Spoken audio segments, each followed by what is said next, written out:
I pursued the campus belle Emma for 2 years, enduring 16 brutal rejections.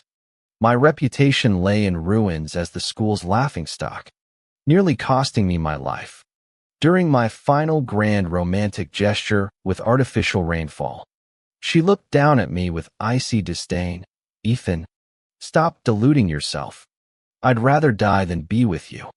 That night, drunk and desperate, I summoned the system. I surrender. Take 50 years off my lifespan instead of erasing me.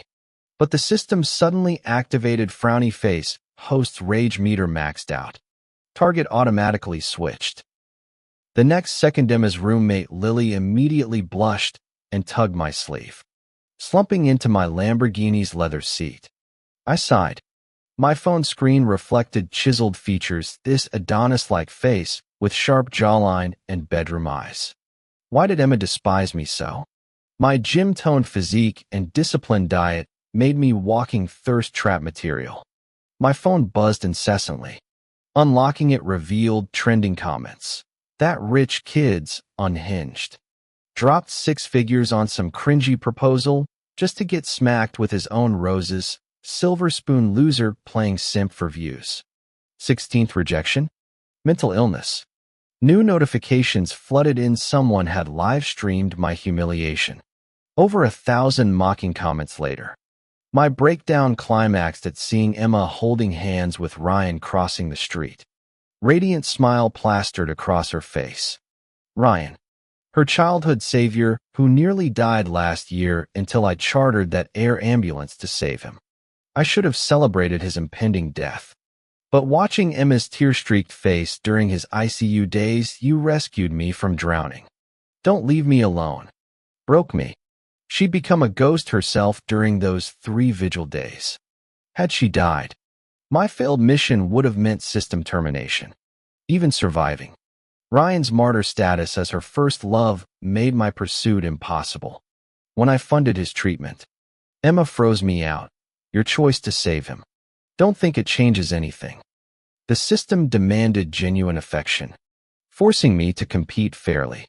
How could this trust fund prince lose to some sickly childhood friend? Now seeing their intertwined fingers in that photo, bitter resolve crystallized. Stop sending this. I'd rather die than simp for her again. My buddy replied, "Cool speech. Pretend I didn't see this." At the bar, whiskey burned away reason until Emma's phantom materialized, those pillowy lips, porcelain complexion, hourglass figure that hijacked rational thought. Our first meeting jump-started my heart like defibrillator paddles. Her frostier the rejection, hotter my pursuit. I'd worshipped the ground her Louboutins walked on. Ecstatic, the system chose her as my mission. What cruel joke. Dazed, I summoned the system and poured out all my grievances about the unfair treatment and emotional blows I'd endured. Finally, I threatened, "If I fail this mission, you won't escape consequences either. Performance penalties? System overhaul? I don't care about losing 50 years lifespan. I've got plenty to spare." The moment before collapsing onto the couch, I heard the system notification frowny face, host rage meter maxed. Automatic target replacement initiated. Next morning, I awoke on the polished garage floor. The butler stood vigil beside me. "Young Master Ethan, the family head finds your behavior disgraceful. You're temporarily banned from the Wilson residence." Rubbing my throbbing temples, I automatically asked, "Any updates on Miss Emma today? Did she eat breakfast? How much? The forecast says rain and temperature drop if she goes out. Prep the limo with extra heating. Send me her class schedule for chance encounters. Call my stylist immediately. She's been binge-watching that drama. Right? Recreate the male lead's hairstyle." The butler cleared his throat awkwardly. "Apologies, Master Ethan. The family head froze all your cards. He said if you keep chasing Miss Emma, you'll be legally disowned." I stared in shock. "Didn't you tell the old man I'll die if I don't marry Emma? Does he want to bury his own son?" The butler stiffened. He responded, "That lovesick fool will come crawling back within 2 days of being broke." My head throbbed. Mission failure meant 50 years lifespan gone doubtful. I even had that long left. Worse, I hadn't finished spending my fortune. When I tried consulting the system, I froze.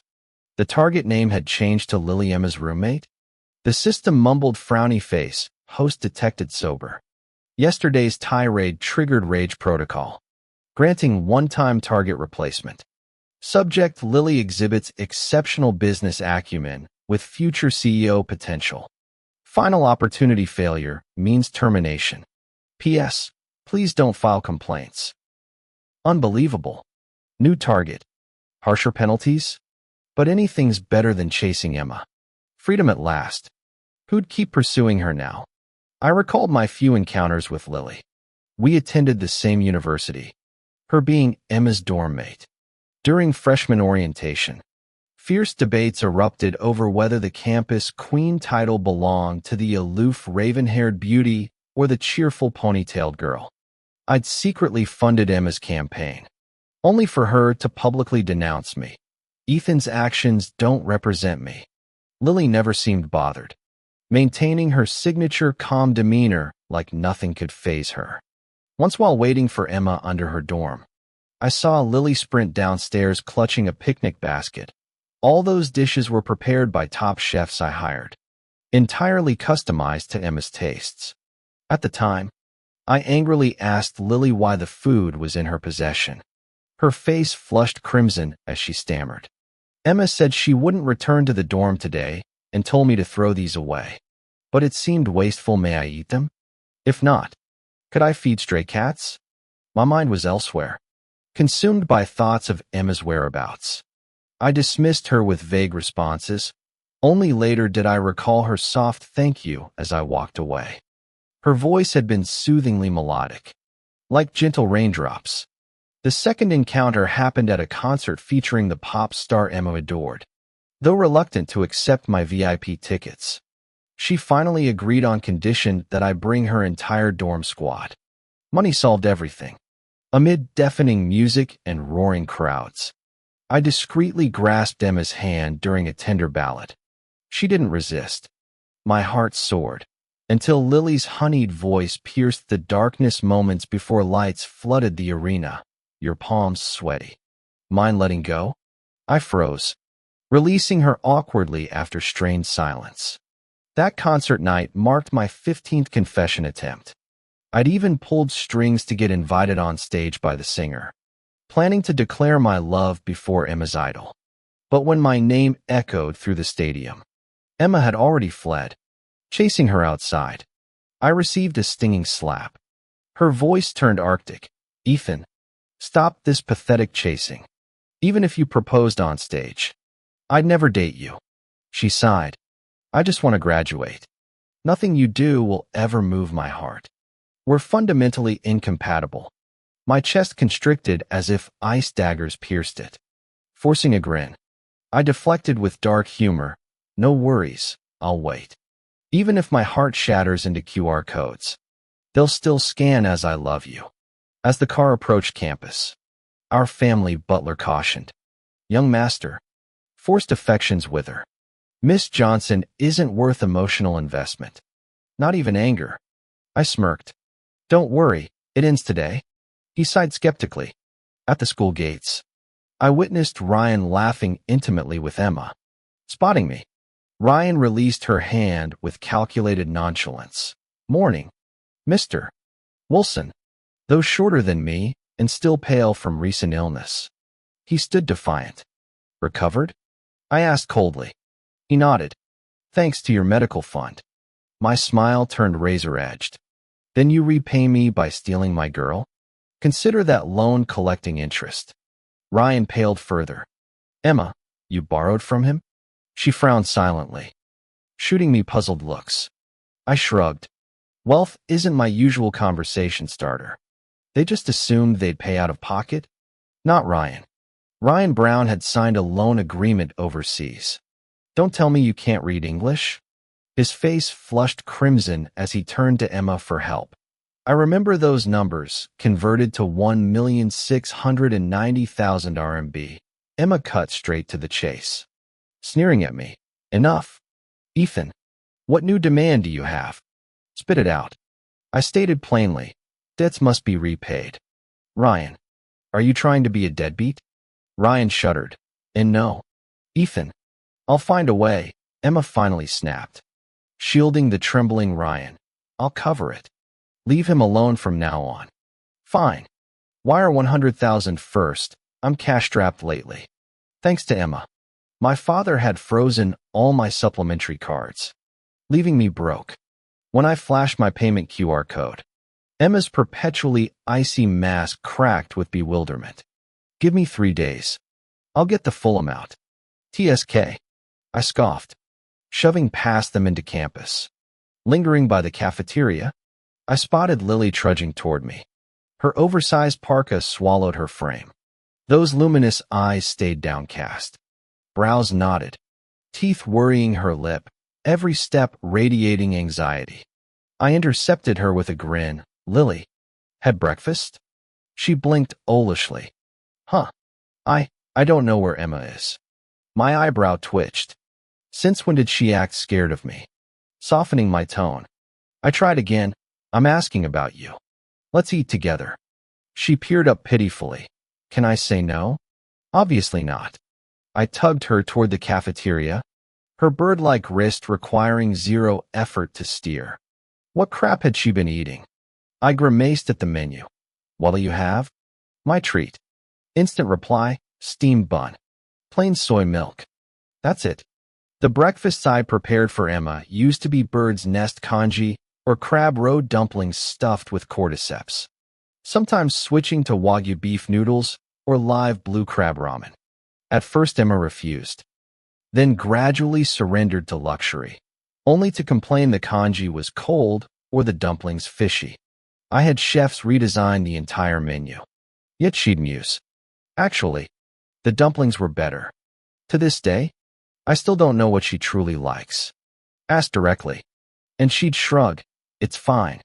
Now standing in line with Lily, I barked orders, 2 lava buns, shumai, tea eggs, red bean soy milk, double portions. The cafeteria lady snapped, swipe card. My blood froze. Cards. Frozen. Shit. Humiliation incoming. Ma'am, bill it to my account? I'll have someone bring cash this afternoon. The lunch lady shot me a look blending suspicion and pity. Students nearby gawked. The air thickened with secondhand embarrassment. Beep. Lily pulled a cute card from her pocket to pay, grabbing breakfast with one hand while tugging at my sleeve with the other to leave. The cafeteria required meal cards. After sitting down, she mumbled quietly, wanting to see my embarrassment but not daring to look at me directly. Of course I knew. How could I not? I'd just forgotten my card after being away for so long. She kept eating, ignoring my explanation. Her beautiful eyes narrowed with enjoyment as she ate. I picked up a custard bun, cool to the touch. Not great. It's cold, but it's delicious. Lily protested, biting into a shumai with visible delight. My heart unexpectedly fluttered. Lily was actually kind of adorable. Emma's icy voice cut through the air. Ethan, what are you doing here? I looked up to see her and Ryan sitting nearby. My gaze locked onto the exquisite breakfast baskets on their table, the ones I'd paid top chefs to prepare with premium ingredients. Rush delivered here daily. I stood and began collecting the unopened baskets. My paid deliveries went to the wrong recipients. Funny how you're still eating them. Emma's face hardened. Stop this. Ryan's still recovering and needs proper nutrition. You could always nourish him yourself. I shrugged. Why mooch off my family's meals? Nearby students erupted in whispers. Is that Ethan talking? The simp finally grew a spine. Girls, I'd take that billion-dollar inheritance and date him, even as a rebound. Ryan stood awkwardly.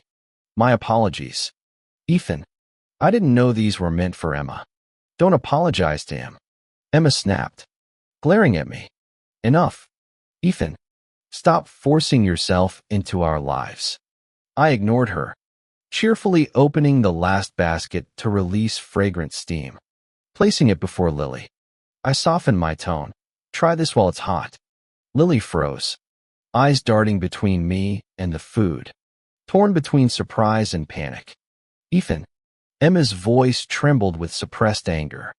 I'm speaking to you. My attention stayed fixed on Lily. The crab roe dumplings are still warm.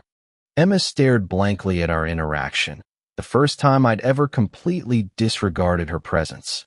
This seemed to ignite her competitiveness. Apologize properly today, and I might forgive you. Her words baffled me. Why should I apologize? Lily suddenly spoke up. Emma, you've rejected Ethan countless times. Why keep accepting his gifts and giving false hope? Lily, Emma hissed. Can't you see he's just using you to provoke me? Rich boys like him don't know basic respect. I sighed. Emma, I'm not using anyone. You overestimate your importance. Keep your forgiveness. I don't need it. Don't worry. I won't bother you anymore. Emma's eyes reddened as she instinctively turned away. Fine. You said it yourself. If you come looking for me again, I'll only think less of you. She stormed off with Ryan without looking back. I knew Emma was truly angry, yet I couldn't shake the feeling she still cared about me somewhere deep down. There was a time when my passionate pursuit almost won her over during that New Year's Eve. While fireworks painted the night sky, she'd grabbed my sleeve in excitement, shouting, Ethan, look how beautiful. But when I tried to kiss her amidst the magic, she pushed me away, saying I still don't see your true heart. After that rejection, I doubled my efforts.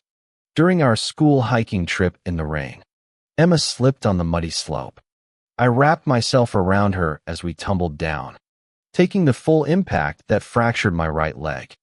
She never visited me during my month-long hospitalization, too busy tending to Ryan at the same hospital. My friends later told me she'd only dated Ryan because of his handwritten love letter.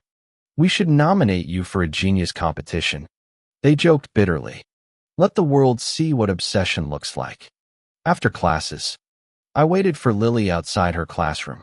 She dashed off clutching textbooks before I could approach. Remembering the concert tickets mailed to her home address from my chat history with Emma, I persuaded my family's elderly butler for cash. Master Ethan, he whispered while slipping me bills. Stay in the dorms until your father calms down.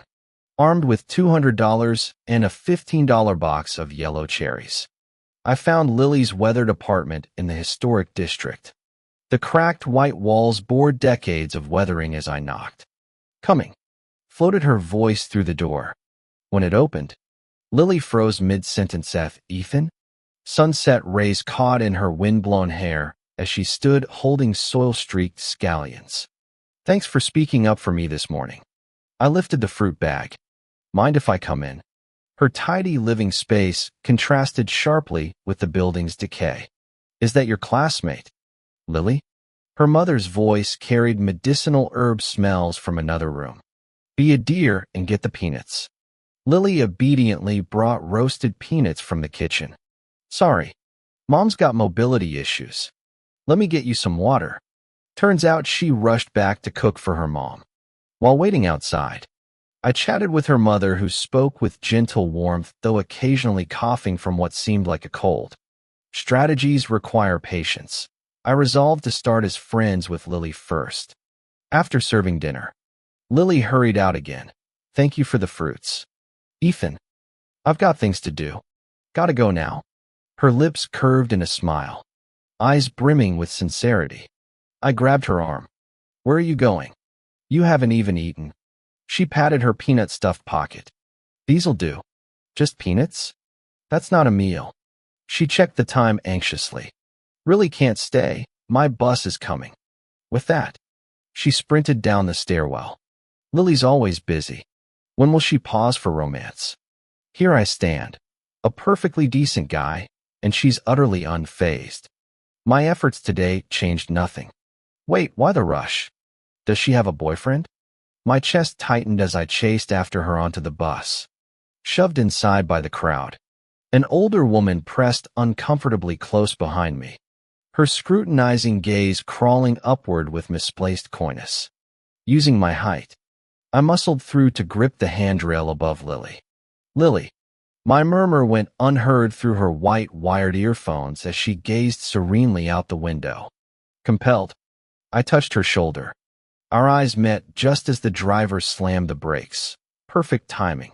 She stumbled into my arms, her sweet fragrance enveloping me.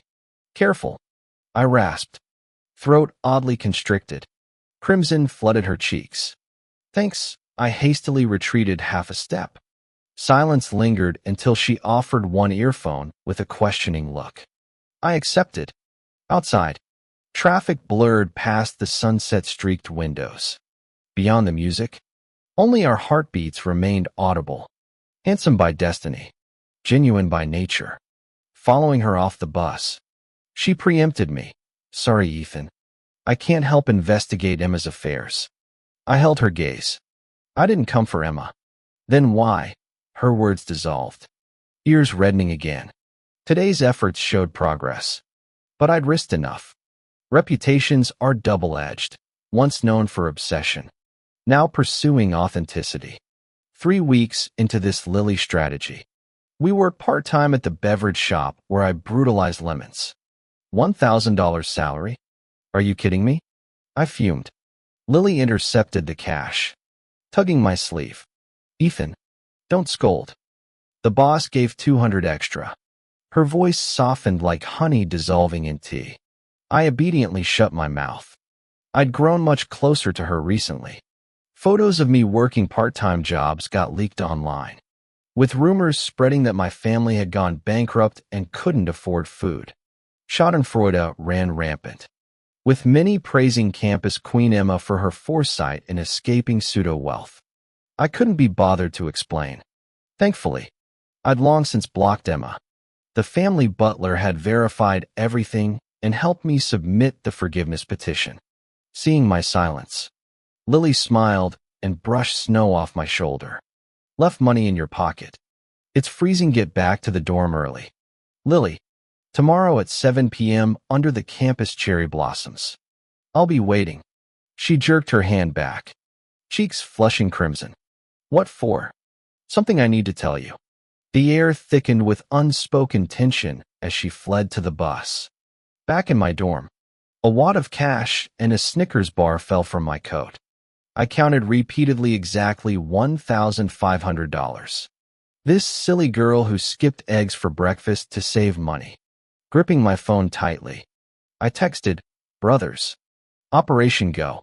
Winter mist swirled around snow-laden cherry trees draped with rainbow lights. Our afternoon's work lay before us, 999 air-shipped alpine roses floating amidst balloons, petals carpeting the path. Crowds gathered as security formed a perimeter. Ethan, got your speech memorized? Miracle or me material? My heart pounded like stormy seas. Suddenly, a woman stepped into the rose circle. Emma stood there, flawless face glowing. Ethan, I never imagined you'd work so hard just to confess. The crowd erupted. The roses, your sincerity. Together. Say yes. Then I saw her, Lily, clapping blankly in the crowd. Rage surged as I dragged her forward. Who the hell do you think this is for? Silence crashed over us. 3 seconds. Her trembling lips. Tears glistening. Lily, I love the light in your eyes. Your kindness. Everything. I leaned in, pausing as her breath hitched. Cherry blossom petals swirled around our frozen moment. She didn't pull away. That meant she wasn't rejecting me. Slowly, ever so slowly, my lips met hers, soft yet cool to the touch. In that moment, everything else faded away as instinct took over. I just wanted to hold her tighter, then tighter still. When she shyly tugged my sleeve, I immediately understood. Clutching her hand, we pushed through the crowd and sprinted across snow-covered ground. My phone kept buzzing with texts. Ethan, there's still someone crying by the roses here. What should we do? She's making us call you. Swears she'll wait here for you all night. Dude, answer. It's Emma we're talking about. You really ditching her? She followed obediently as we ran, breath coming in faint puffs. Ethan, I can't keep up. Night had fallen completely in this deserted alley. "Still calling me Ethan?" I murmured, leaning down until our noses touched. Our frenzied kiss in the darkness drowned out reason. Ragged breaths eroding my self-control. After a while, Lily's eyes glistened faintly. "Ethan, not tonight.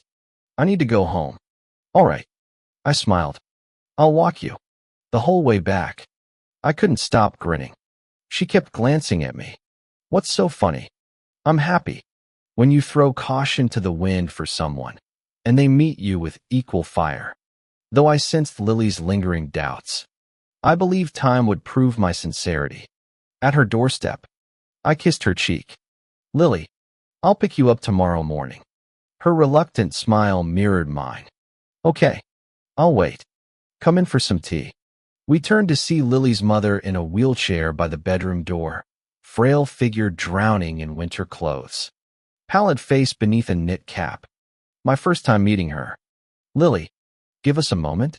Her mother's gentle smile didn't waver. After an anxious glance my way, Lily retreated. In the quiet room, her mother spoke first. "Thank you for caring about my Lily. She's such a good girl." I rubbed my neck, guilt surfacing. My initial motives hadn't been pure. "I know who you are." She strained to reach a book on the table. I steadied her arm. Even this slight effort beaded her forehead with sweat, lips turning ashen. The photograph she extracted showed my back at a concert, desperately searching for Emma who'd fled. I nodded. Lily danced around the living room all night after that concert. Hadn't seen her that happy in years. Her mother mistook my connection to Lily that night. I didn't correct her. My gaze fell on the nightstand's array of medicine bottles. "Mrs. Smith, are you?" She waved her hand, unwilling to discuss the topic. "This might sound abrupt, but will you marry Lily in the future?" Without hesitation, I answered, "I will. Fate follows heaven's arrangement. Here's the 66,000 yuan I've saved for Lily. I hope the in-laws won't find it too little. And this pocket watch belonged to Lily's father. Consider it his gift to his future son-in-law." An uneasy premonition crept over me. It felt as though she'd already accepted she might not live to see Lily marry me. "Do you really trust me that much?" Before leaving, I hugged Lily. She hurried to the kitchen to brew medicine, still managing to childishly form a heart shape with her fingers at me. The butler finally drove me home. My father sat at his desk smoking a cigar, removing his reading glasses. "Let's not dwell on the past. I've had those nasty online comments deleted. From now on, act like a man, focus on your studies and family business. Stop moping over trivial romances. It's embarrassing." "Fine. I'll quit fooling around. I'll just get married straight away." After this show of repentance, my financial privileges were restored. I slept soundly on the $1 million mattress until dawn, when the butler's resigned voice interrupted, "Young Master Ethan." Miss Emma came knocking at 5 a.m. I've seated her in the parlor. Only then did I remember my friend's midnight text. "Did Emma cry last night?" Dressed and downstairs, I found Emma staring blankly at the untouched tea. "What do you want?" She forced a smile. "Were you with Lily yesterday?" I nodded. "That's all." What a letdown. "I thought you came to repay debts." As if on cue, she produced a stack of crisp bills from her bag. 100,000 yuan. "I told you I'd gather it." Truthfully, Emma wasn't poor. I'd spent nearly $1 million on jewelry for her these past 2 years. There's something else. Her eyes flickered with complicated emotions. "Ryan proposed to me." "Congratulations." I casually pulled out 5 bills. "A red envelope for your wedding." "Ethan." Her composure finally cracked, voice trembling. "What about all those promises you made?" "Which ones?" "I've recited enough love vows to fill reams of paper." I shrugged. "But with Lily?" None of that flowery nonsense was needed. When someone truly cherishes you, actions speak louder than words. After a weighted pause, she seemed to reach a decision. "Say it properly one more time, just once, and I'll reject Ryan." "You've succeeded." Ethan. Using Lily to provoke me yesterday, it hurt.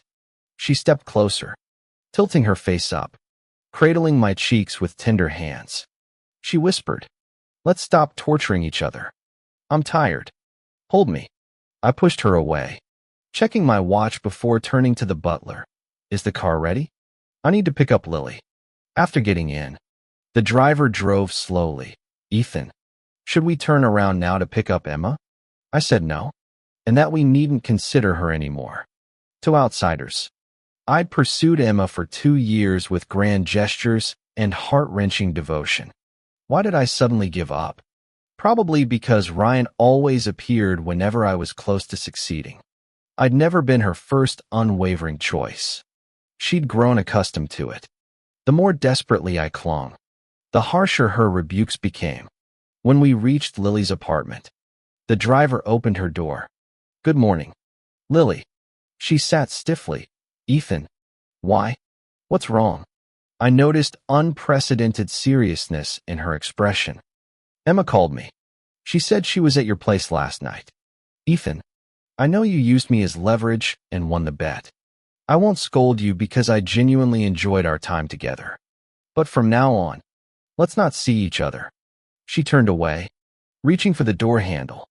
I grasped her arm, pulling out the pocket watch. "Your mother already approved of me. Are you really pushing me away?"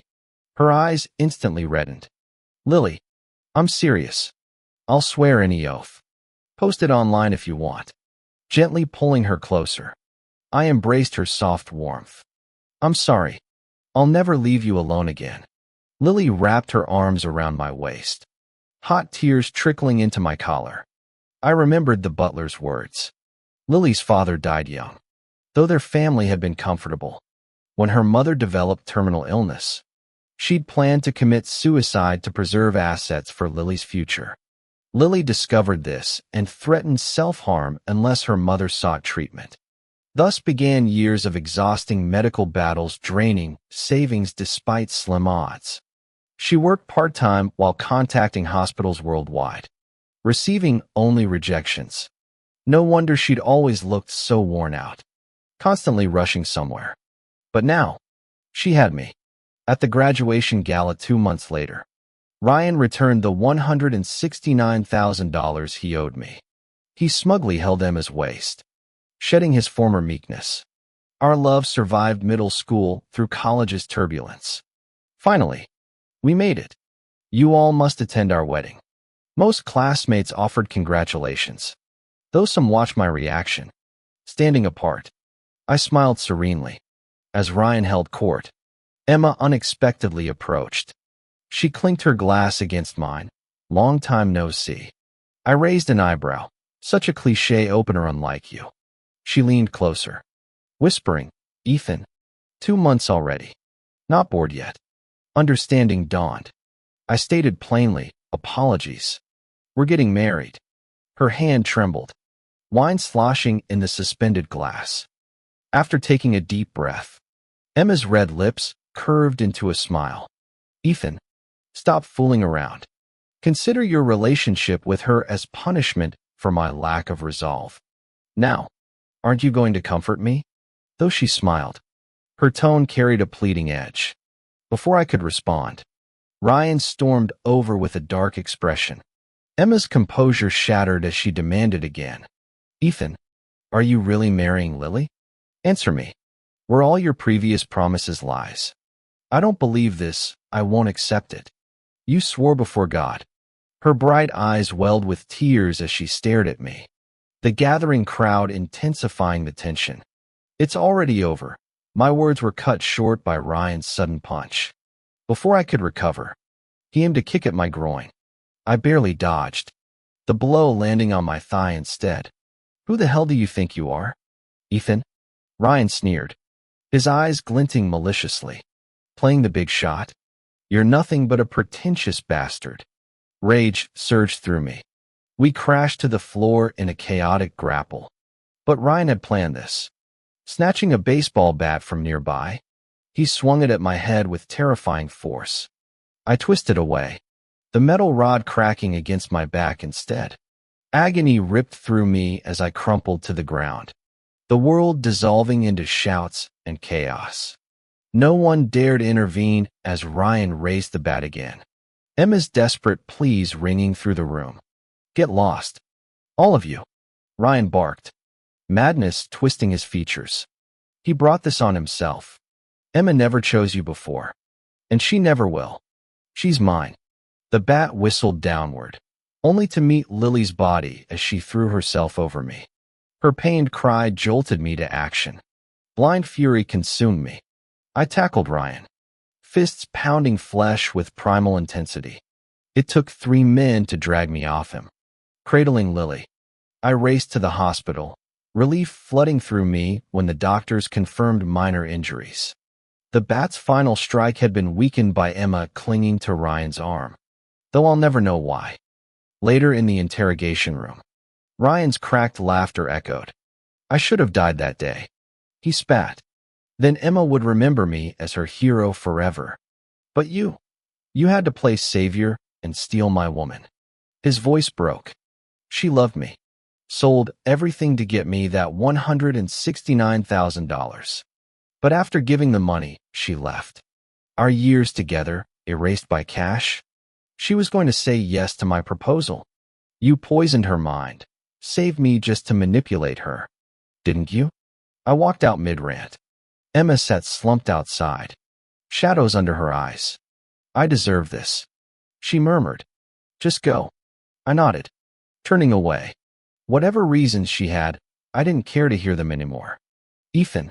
Her voice stopped me at the door. "I did love you once." The words hung faintly in the air, fragile as moth wings. I kept walking, just like how she used to treat me in the past. Elusive and unpredictable. Lily sat beside me with closed eyes, tear stains still visible on her face. I tucked her in and checked the plane's arrival time. Yesterday, we'd received news that her mother's overseas treatment wasn't working, even causing severe adverse reactions. The doctors said she seemed to have given up. Now, as our plane cruised through turbulent air pockets, the cabin felt oppressively quiet. My thumb brushed against the diamond ring on my 4th finger. "Stay strong, Lily," I whispered. "We're almost there." Her beautiful face remained half hidden behind cascading curls, only the delicate jawline and elegant cheekbone visible. "Ethan." Her voice cracked. "I'm terrified Mom will fade away." Silent tears began rolling down her face again before she finished speaking. "She won't." My throat tightened. There must be something in this world that can cure terminal illnesses. If needed, I'd trade my life. Her fingers flew to cover my lips. "Don't say that." The diamond on her ring finger caught the cabin lights as she trembled. We rushed to the hospital immediately after landing. Outside the hospital room door, Lily's grip on my hand turned vice-like. Then we froze. Her mother stood radiantly healthy by the window, waving at us with a glowing smile. "Is this real?" Lily choked out before collapsing into her mother's arms, sobbing like a child. Doctors exchanged bewildered glances nearby as monitors beeped normally. System notification, mission complete. Host has exchanged final revival opportunity for designated health restoration. Reward distributed. System unbinding in 3, 2, 1. Golden sunlight streamed through the window, gilding the embracing mother and daughter figures. Lily laughed through tears, face illuminated with pure joy. I quietly formed a heart shape with my fingers. "Ethan," she suddenly called, still clinging to her mother. "Get over here too." "Coming." I grinned, the sterile hospital air suddenly smelling like hope.